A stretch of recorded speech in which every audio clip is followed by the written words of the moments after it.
So before we get started, please join me in prayer as we just seek God's words today. Father God, we just thank you again just for continuing to be in our lives, continuing to give us every day that you give us, waking us up with those sunrises, reminding us that we get to start each day with you. Jesus, we just thank you again for giving us all these days and having eternity with our Father, reminding us that every day is one day closer to being with our Heavenly Father. And so we just pray that the words that are in these verses of grace and love and really understanding your purpose, plan, and wisdom can really hit our hearts and really continue to transform them to be more like you, Jesus, and really help us be Jesus to others. And so we just pray all this in Jesus' name. Amen. And so we're going to be looking in Ephesians, continuing in the chapter 3. And so it's going to be verses 7 through 10. It's there on the handout, and it should be on the screen. You guys can read it with me. It says, "Of this gospel I was made a minister according to the gift of God's grace, which was given me by the working of his power. To me, though I am the very least of all the saints, this grace was given to preach to the Gentiles the unsearchable riches of Christ, and to bring to light for everyone what is the plan of the mystery hidden for ages in God, who created all things, so that through the church the manifold wisdom of God might now be made known to the rulers and authorities in the heavenly places." And so in the very beginning, he talks about, he's a minister according to God's grace. Most of us have probably heard that sermon a lot of times. We're supposed to be ministers of God's grace, right? Have you heard that sermon before? Have you been told, you got to share grace, you got to share grace? And so it is important, but one of the things I want to focus on today, and I think that we don't ever really talk about that much, is that part that he talks about. What was he supposed to preach? What is he supposed to be a minister of?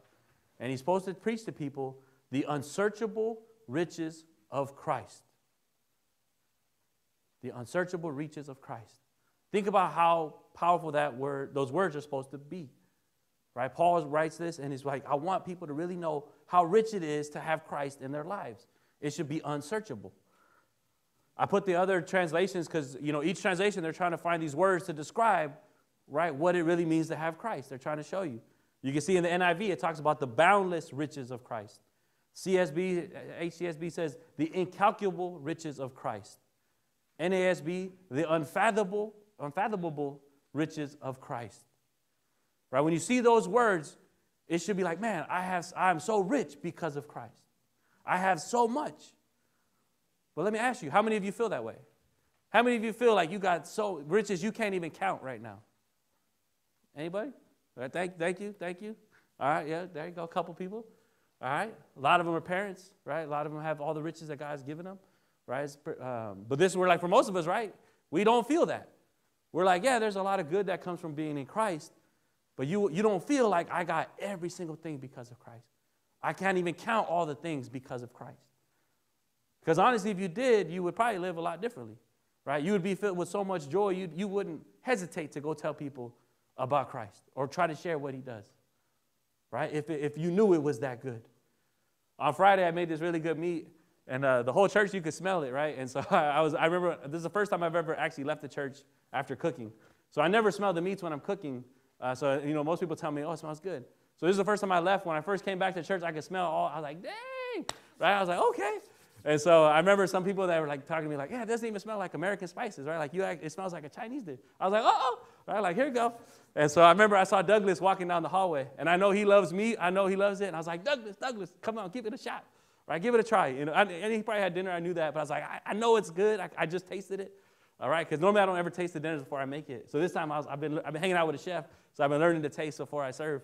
And so when I was tasting, I was like, it's so good, right? And so when I saw Douglas, I was like, Douglas, you got to try this, right? And so that's where it was like, but it was like, because I know it's so good, right? I want to share it. And this is what we're talking about. If you know Christ is so good, if you see all these riches, you would share it, right? So hopefully after we talk a little bit today, you'll kind of see that where it's like, I know what it looks like to see how rich it is to have Christ. And so that's what Paul is kind of going to try to explain to his audience, and through his life, he's constantly kind of talked about this, right? And so one of the first reasons why Paul is really talking about this the riches that come from Christ is that Christ called them before he ever did anything, right? Christ called them from his potential over what he proved he could do. How many of us will trust people before they ever do anything for us? How many of you would be like, oh yeah, like I gave them all my car, I gave them all my money just to hold, right? How many if somebody comes to this church and like, oh, I'm a great listener, I can always help people and encourage them. Would you open up your heart to them right off the bat, meeting them? Or would you be like, just the general questions? How was your week? How are you doing?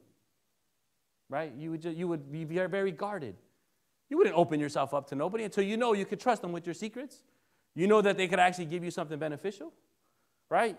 They would have to prove themselves to you. How many people want to just marry somebody off? Somebody saying, hey, they're a good match. Nobody, right? They want to know that they're proven that they're a great fit for you.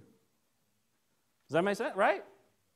And even then, you'd be like, I still got doubts, right? It would take a long time for you to really trust them with your heart, trust them with everything. That's who we are as people. It takes a lot. People have to prove us. If you're, even this church, right, to hire ministers and stuff, I got to prove that I could do this job, right? I got to show them I got skills. I got, all these churches I've worked with. I can lead this. Nobody was just like, hey, I can't just show up and be like, hey, God called me to be here. I think I'm going to be a good youth pastor. They'd be like, okay, let's go. No, they wouldn't do that, right? They'd be like, what? Well, let's check it. Let's call your people, right? We don't go off of potential.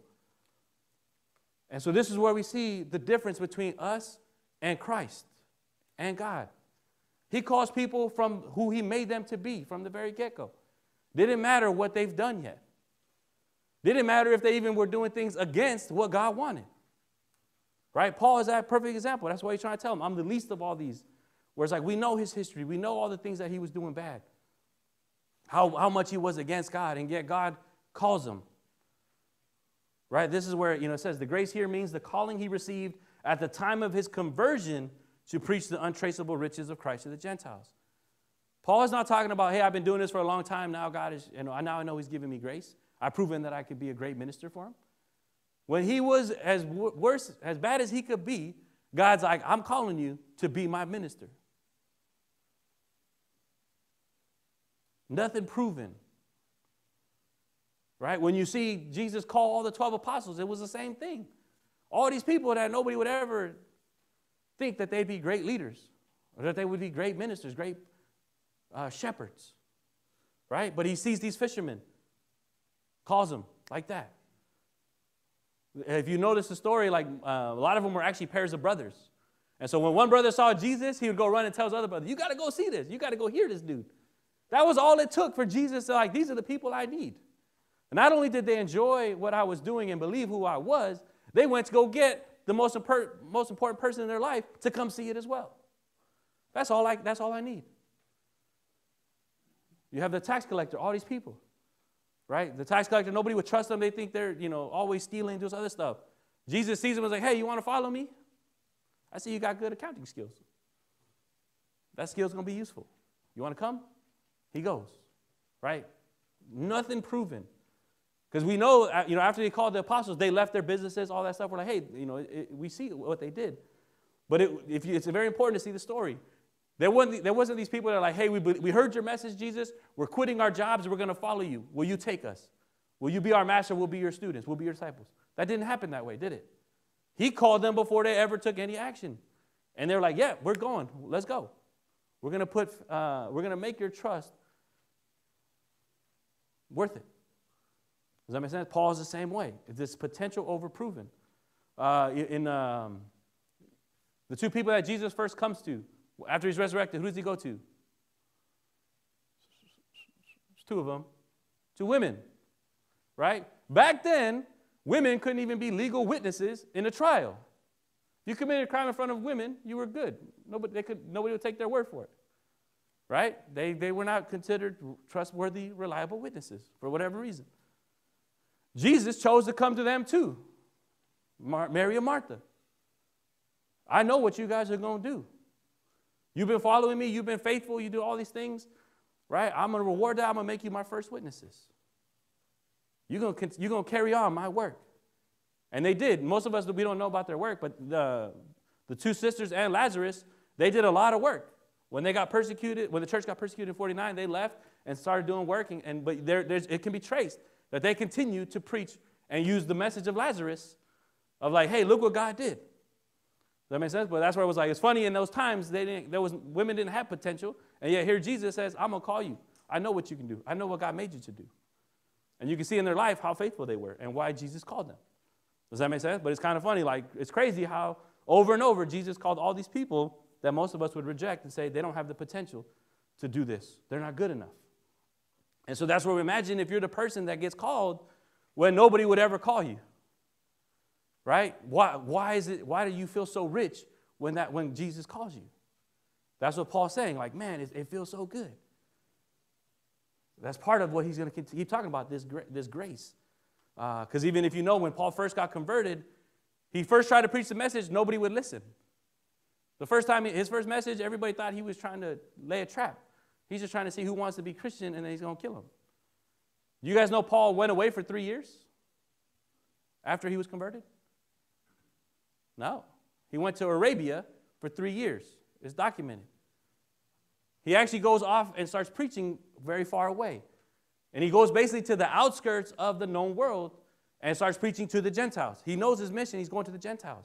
But he went as far away from as he could, where it's kind of like he's running away from anybody knowing what he did, right? You know how big city life, everybody knows what's going on. But if you go out to the farmlands, they don't pay attention to city life, right? They don't pay attention to politics. There's certain countries like that are still like that. They don't even know what happens in their country. They don't even know who their president is because they're so far away.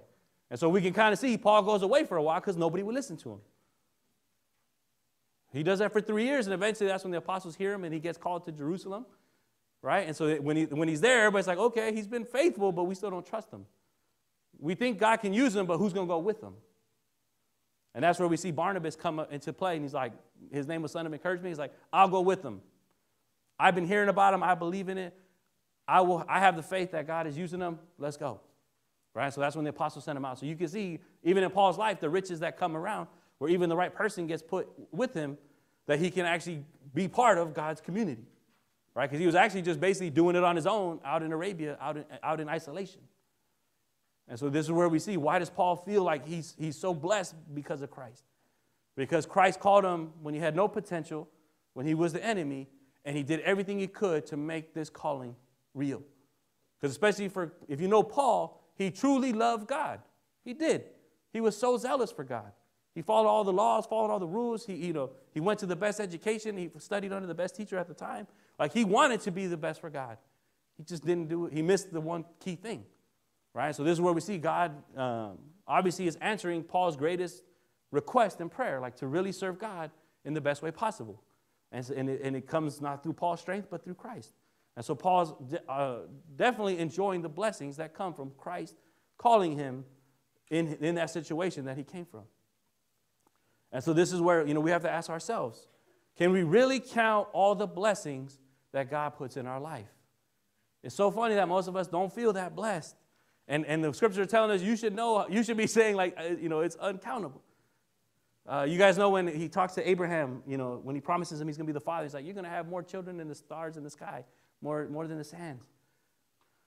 Right? A lot of it's kind of meant to show like you can't even count how many kids you're going to have. So that image is still kind of in this as well. Like, we can't even count how many times God has been in our life, how many things God has done, how many riches he's poured on us. It is like the stars in the sky. It is like how much sand, all the little pieces of sand. And so if we don't feel that, it's kind of like, why not? Or why are we missing it? If you read throughout Ephesians, Paul continues to use this illustration of wealth. 1:7, God's people receive the wealth of his grace when he redeems them through Christ's blood. 1:18, God's people are to him an inheritance of great wealth. 2:7, God has given life to, raised, and seated his people together with Christ so that he might show them the surpassing wealth of his grace for all time. You can see Paul is trying to nail this home over and over in his book. You got to know the wealth that comes from really being in God, from Christ having a hold of your life. And so for me, and it's hard, right? So I'll try to share a little bit of how I've seen God do this, how I've been able to see the riches come from him. Especially in this scenario, too, when it's like somebody believing you before you've ever proven yourself. And so I share with you guys, I was always suspended as a kid. I was always fighting, right? And so I was always at work. So when I was about 7, I ended up meeting this guy, one of my father's employees. His name was Mr. Doom Dang. He was a Vietnamese guy. He was actually from South Vietnam. He served in the South Vietnamese army during the Vietnam War. He used to be an intelligence officer and helped the U.S. Army. When the U.S. left and Vietnam got taken over, he was captured and became a prisoner of war for 8 years, right? Tortured for 8 years. CIA would eventually bust him out and bring him back to the States. Right? They did this for a lot of those people. So when he came to the States, he's trying to get work. He was an excellent watchmaker. But nobody would hire him because he was missing 8 years of his life, right? When you apply for a job, hey, what's your work history? Especially when you have jewelry and watches. Watches are very expensive, right? You can't just give it to a random person to fix them. They could take off with a $20,000 watch, and now you, as a business owner, you got to pay for that. So nobody would hire him because he disappeared off the face of the earth for 8 years. So for so many years, he can't get a job. So he's just doing little side jobs, little things, just to make ends meet to support his family. But he's never able to do his real work that he was gifted in. And so he ends up running into my dad, right? And so my dad, he was like, hey, I see you guys don't have a watchmaker, right? You think you'd hire me? So my dad's like, where have you been? Where you been working at? He's like, I don't got no work history. He's like, why not? And so he told him, I was a prisoner of war in Vietnam. And so my dad's like, what? You helped the U.S., right? You were a military officer? I was out there at the same time you were. We were on the same side. And so I was like, who cares if you never, I'm going to hire you right now. Then he had no work history, unproven. My dad was like, we fought together. That's all I care about. That tells me what kind of man you are. You got the job. Right, so as he was there, this guy was probably one of the nicest, kindest men you'll ever meet. And he was just high character. So when I was about 7, this is when I met him. And so now, I got to hang out with him a lot, right? Because I was always suspended. I was always at work. And so me and him would always be hanging out talking. And so when I was 7, this is when I just took apart a whole bunch of stuff, right? My parents were mad. And so when my parents were angry, he was one of the people that tried to convince my parents, don't worry about it. Like, it's actually a good thing. And so he told him, like, his nephew was the same way, right? His sister's son did the same thing. He took all apart all this other stuff, did all these things, always as a kid, right? Everybody thought he was terrible. And it turned out this guy ended up working at IBM as a top position making computers, right? And so he was like, it all works out in the end, right? His way, he's like, my nephew's way of thinking, it didn't help him as a kid, but it made him who he was as a professional. He's very successful because of it. That problem-solving mindset will serve him well, and I guarantee it'll serve Joaquin well, right? It's like, it's a good thing that Joaquin sees things and wants to fix problems like that. Just trust in it. So my parents didn't believe in it, right? They're like, no, he's always going to be in trouble, right? And so over and over, this guy was always sharing kindness with me, always doing things, right? Even though I was suspended, right? Most people always thought I was, a bad kid, but he was always very nice. A couple years down the road, digital watches came out. They were, when they were first, everybody started to buy them. So when people would buy them, they would, last for a little bit, and then you had to change a battery. And so nobody knew how to change batteries on digital watches back then. It was so new, and usually when people bought the watch, they would throw the instructions away, right? Like most of us, when you get something new, you just throw the box away. So we would change their batteries and give them the watch, but they didn't know how to actually use it. They didn't know how to program anything. And so the guy was like, so when we first changed that first watch, he was like, can you help me? And the guy's like, well, I don't know. Like, I've never done this either. It's going to take a long time. And so he looked over and he's like, you know what? You can pay this kid $5 and he'll set your watch for you. And he was like, what? And he was like, I was like, what are you talking about? And I was like, I've never seen this before. And he's like, the way you can solve problems, I guarantee you will find a way to do this, right? Why not take on this challenge? Why not try to fix this watch? And so I'm like, all right, right? So I was like, why not? Like, this guy believes in me. So I worked on the watch. I was trying to do all the buttons, didn't work. So I ended up opening it up and understanding that there were certain things you could push on it to make it get set. So I got this guy's watch set, and so when he came back, I explained to him how to do it. I was like, hey, if you ever get your watch changed anywhere else, you'll know how to do this. All right, so the guy was like, oh, man, like, this is really cool. I got a bunch of other watches. Can I bring them to you so you can set? Right, and so I was like, sure, why not? And so this guy, Mr. Doom, was like, Joaquin, you should start your own business. You should start charge people to program their watches. And I was like, for real? And he's like, yeah. He's like, I don't have that kind of time. I'm fixing all these other parts on watches and things like that. I can't do that kind of work. He's like, but you have the gift. You can do it. And it's like, and you'd help me and your father if you can do this. Use your gift for good, right? He's like, just start your own business.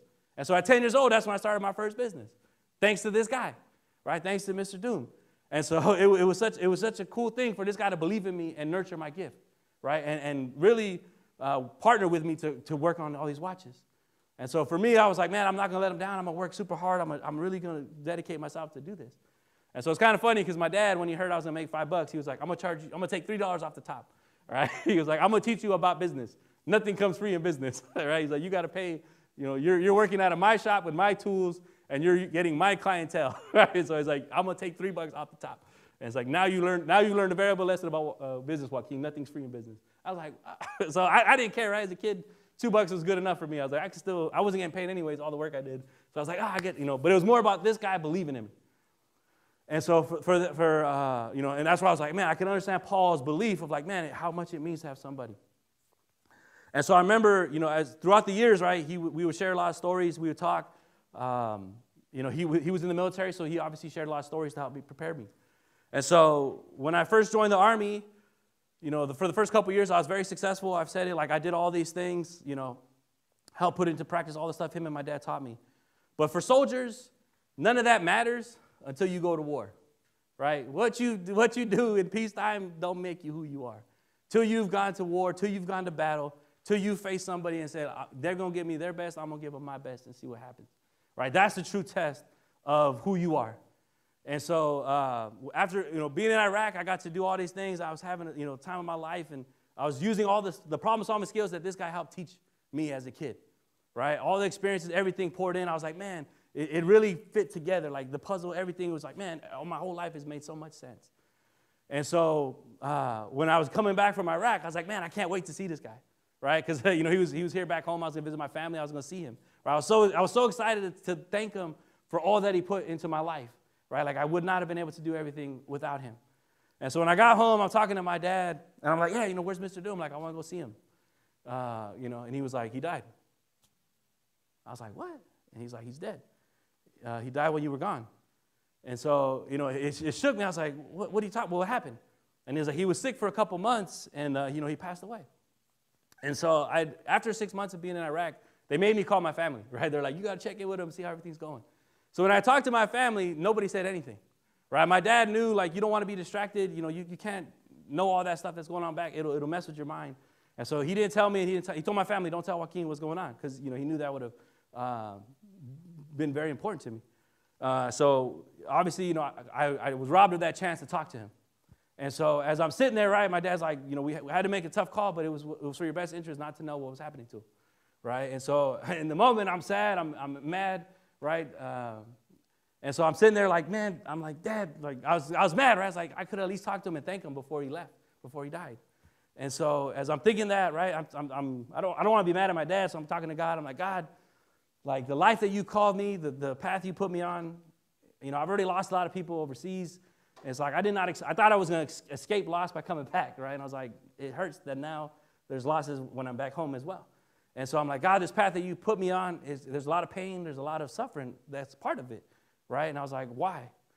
And so God was kind of like, I was like, why? I asked him, like, why is it over between me and this guy? And he's like, is it over? And so God kind of reminded me, like, he was actually a Christian, right? We talked a little bit about faith and stuff like that as well.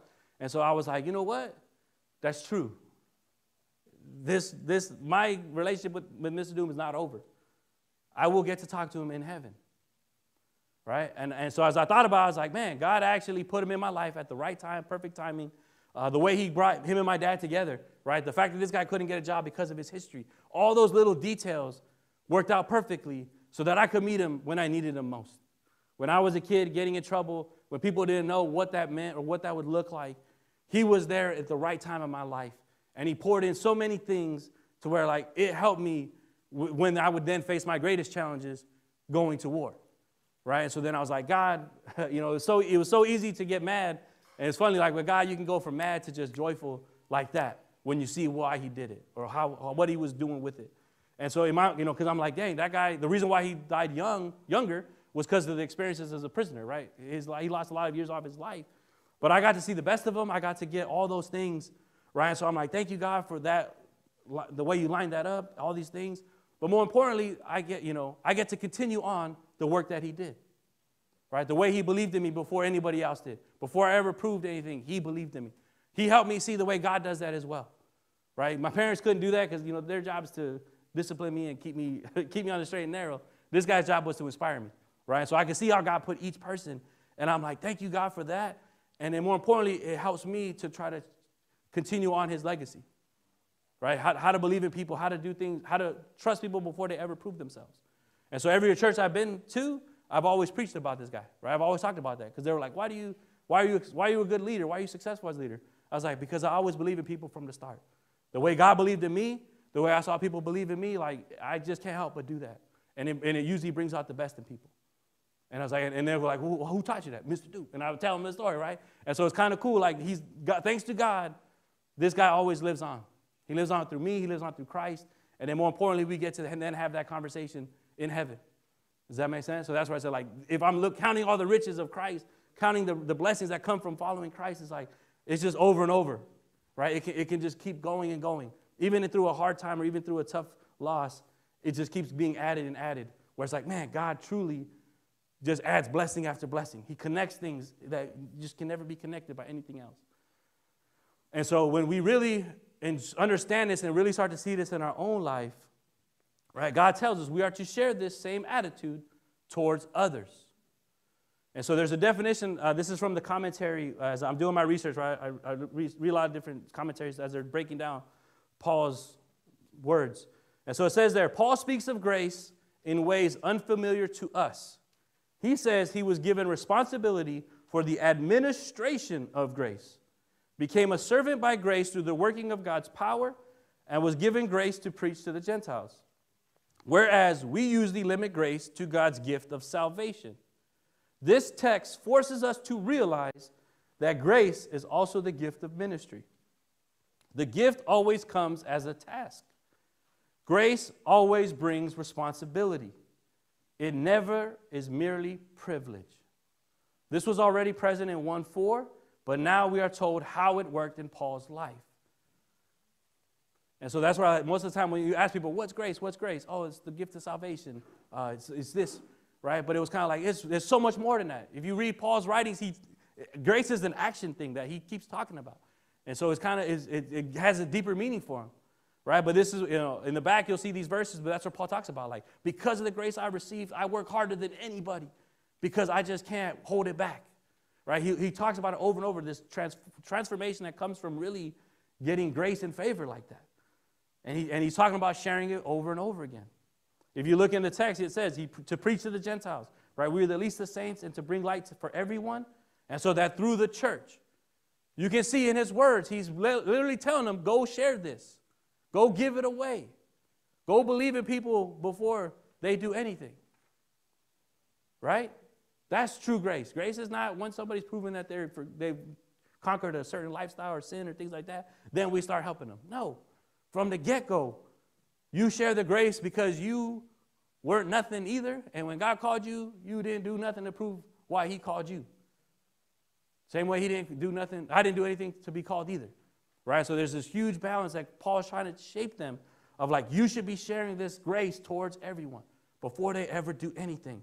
That's what God truly wants. That's what he did for you. And if you really receive it and understand it, you would do the same thing. I remember in the Army, I got a chance to do this, right?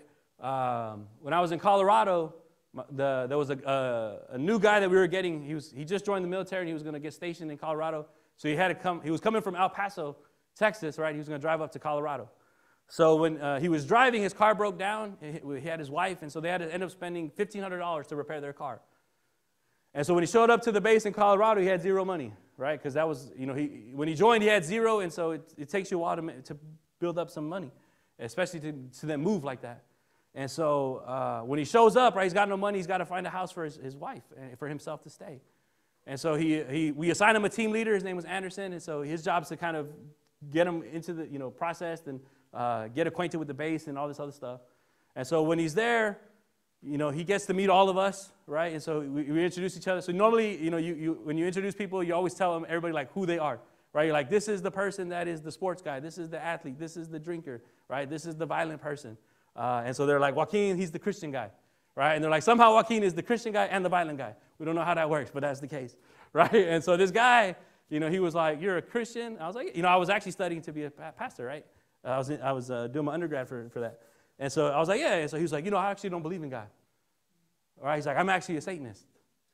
I was like, I was like, okay. And he's like, yeah. He's like, I could prove to you why the Bible's wrong. I was like, okay. And he's like, would you sit down with me and listen to my side of the story and see why the Bible's wrong? I was like, sure, why not? I was like, if you feel you got valuable information, I'm willing to listen. I was like, anytime you want to talk, I'll sit there.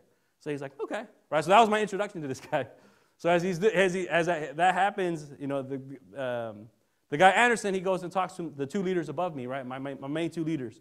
And so he tells them the situation. Hey, this guy doesn't have any money because of his car, and he can't find a place.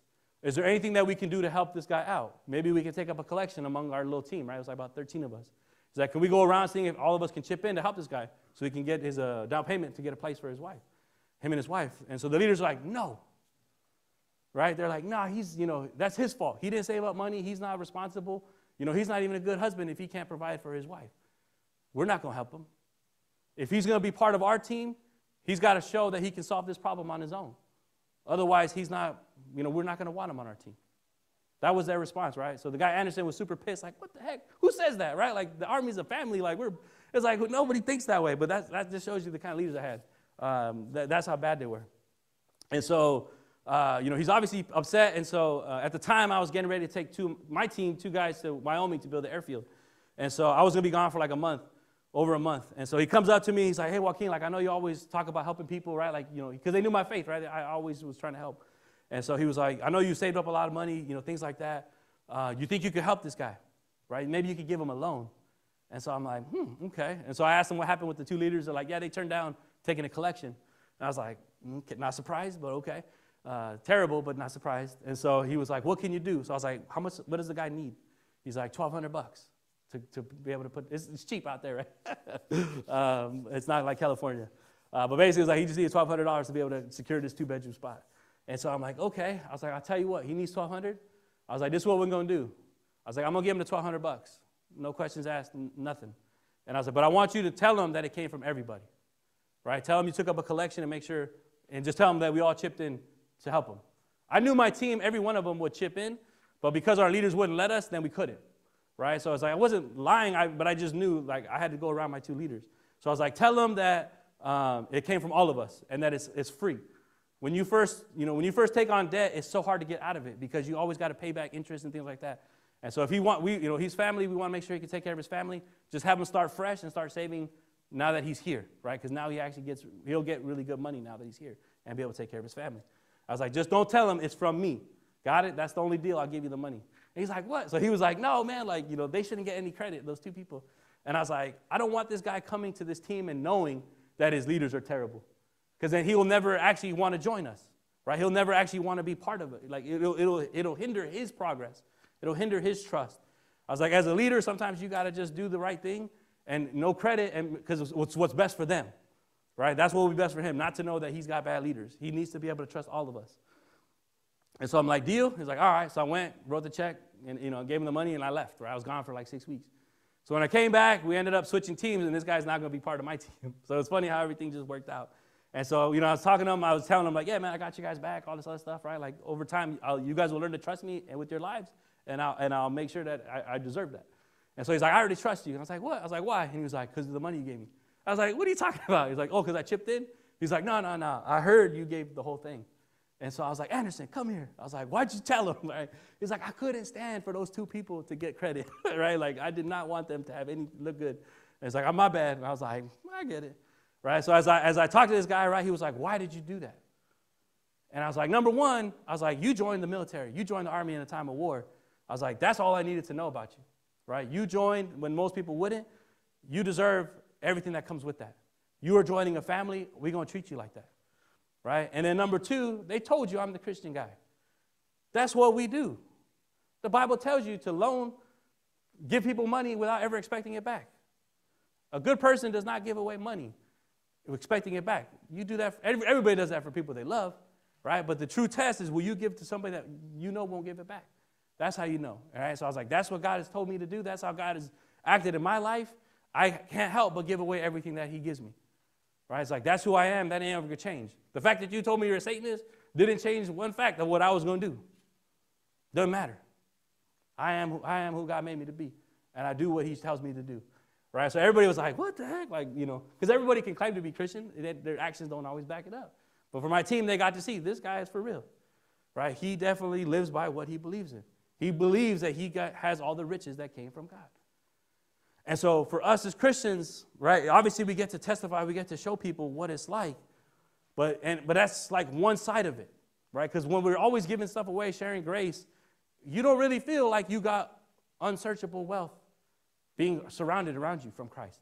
You just feel like you're giving it away all the time, right? And so we never talk about the fact of how important it is to build a community of grace that's always supporting each other. That's where the riches truly come in. That's what Paul's going to keep telling them about the unity, all this other stuff. Where it's like, if you're truly sharing grace with everybody, you will also receive so much more.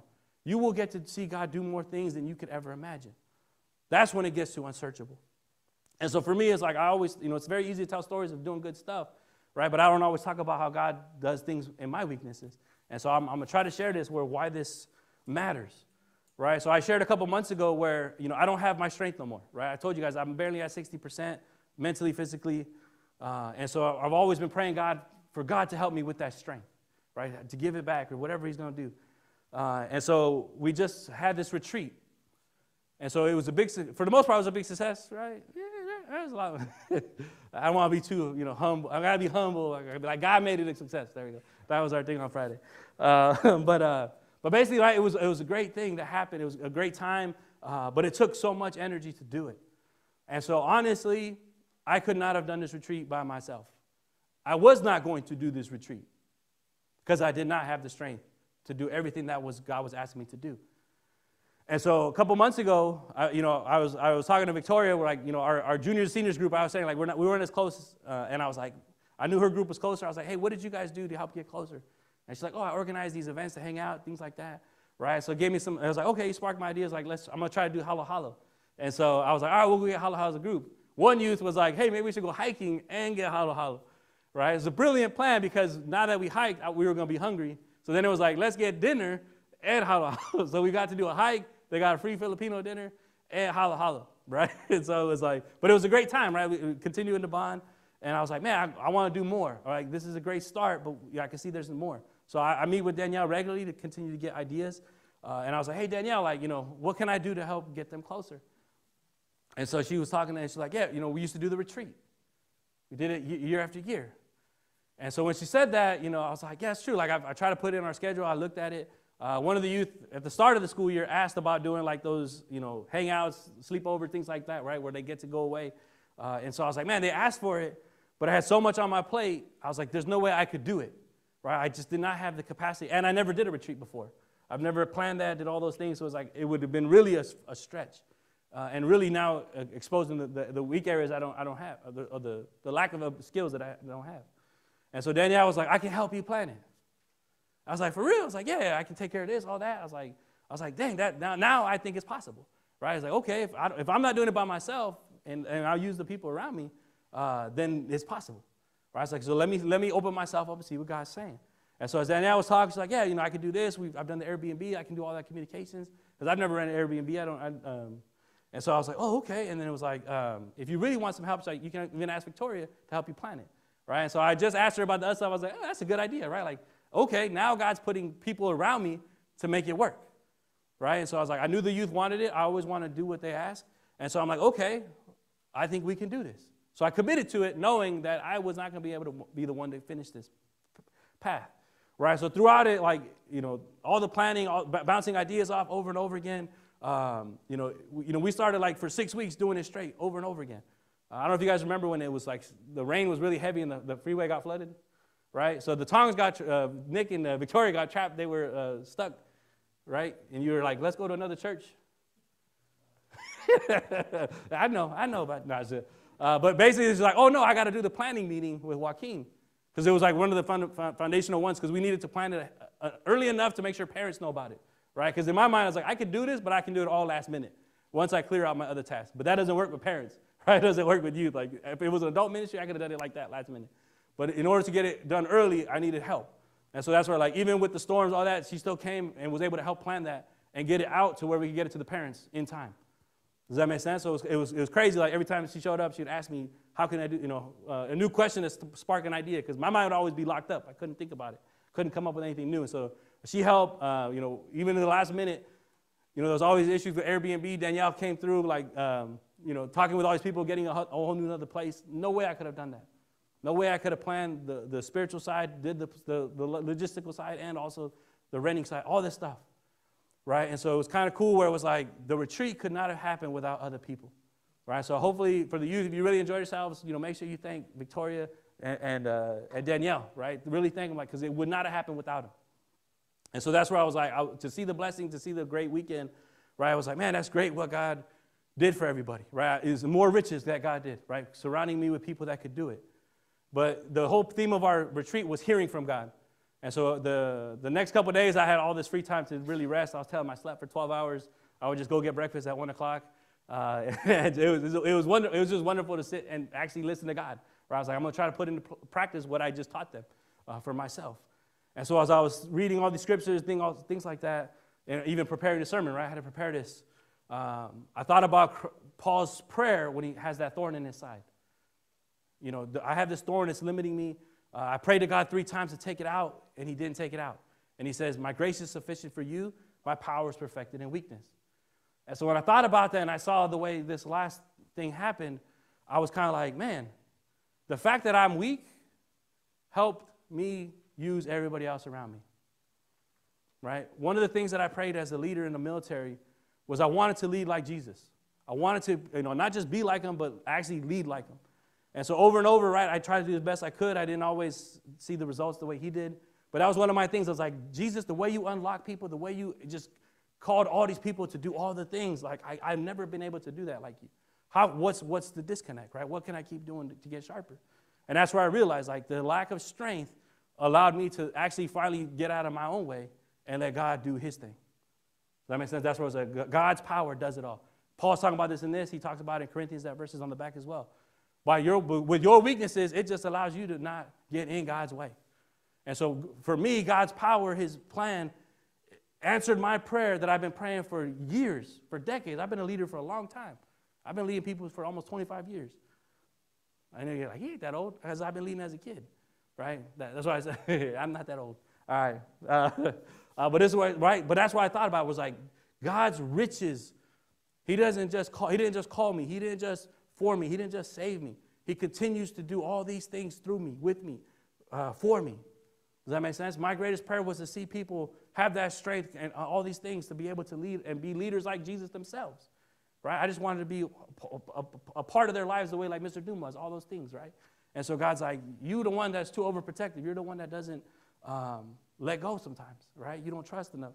And so this is where it was like, because I was able to trust Victoria and Danielle on planning the retreat, I was actually able to do something that I was trying to do the whole time, was actually get the juniors and seniors to lead the group themselves, right? Because that's why I was busy because they were going to teach. So it takes a lot to prepare them to teach, right? Or get them opportunities. And so after they just all finished this last week, it's like they were all tremendous, right? Like it's crazy. I was taking notes on all the stuff that they did. I was like, man, these are good notes for me. You know what I mean? Like this is cool stuff. I make all these lessons to share with churches. I'm like, I'm adding all the stuff that they just said and put it in that, right? Like it was so cool to see it, and that's where I could see like God just continue the riches of like just pouring in, creating those opportunities. Does that make sense? And now I was kind of mad after you guys talked because I was like, I should have done it earlier. You know what I mean? I was like, I should give you guys more chances to teach. I was like, me and myself, right? But God's timing is what it is, right? But that's where we see like without God, limiting me and not answering that prayer, he answers more of my prayers and prayers I care about more. I could care less about how much strength I have. I only care about strength to do what God wants me to do. Does that make sense? That's the only reason why I ask for strength. So now my prayer has changed. Like, God, just give me the strength for today to do what you need. That's it. Whatever that looks like, 10, 20, 30%, 80%, I'll be good with it because I know it's going to accomplish what you want, right? But that's where we see, like, I could just see God over and over circling with riches over and over and over again. This is, as a kid, I poured this onto you. As a teen, I did this. As an adult, right? I'm answering over and over your immediate stuff. I'm answering bigger stuff that you didn't even realize I was answering. I was answering all along and just over and over, right? And so this is where I said, like, if you really look at your life and you really start to step back and see what God does, you'll see those riches beyond anything you can count, right? I can count a lot, and that's why I usually do a lot for God But there's still so much more I can't even see yet. And that's why I'm like, I really want to dedicate myself to hearing them more, seeing them more. Right? I'm taking vacation after next week for that reason. I'm too busy to ever see all that and truly enjoy it and then share it. I need to make sure my priority is seeing God, hearing from him. Right? And that's where we see, like, Paul's story was very similar, why he goes away for a little bit, right? All these type of things. But it just sets up more and more of his life that he can continue to live in the riches that God made for him, called him to, and wants him to have. Does that make sense? So for you guys, hopefully you can see this, where it's like there's so many little things how God does it. Through the good times, through the tough times, through patience, through delays. Somehow he's working it all together and just blessing you. And if you see it, once you see it, it just changes you. You can't hold it back. You can't just be a pessimist. You can't be negative, right? That'll be my sermon the next week, where it's like, you can't be a pessimist and a Christian. Right? But it's just because when you see what he does, how could you be sad? Does that make sense? It's just taking the time to see it. And so I'll end with the applications for you, right? It's on the backside.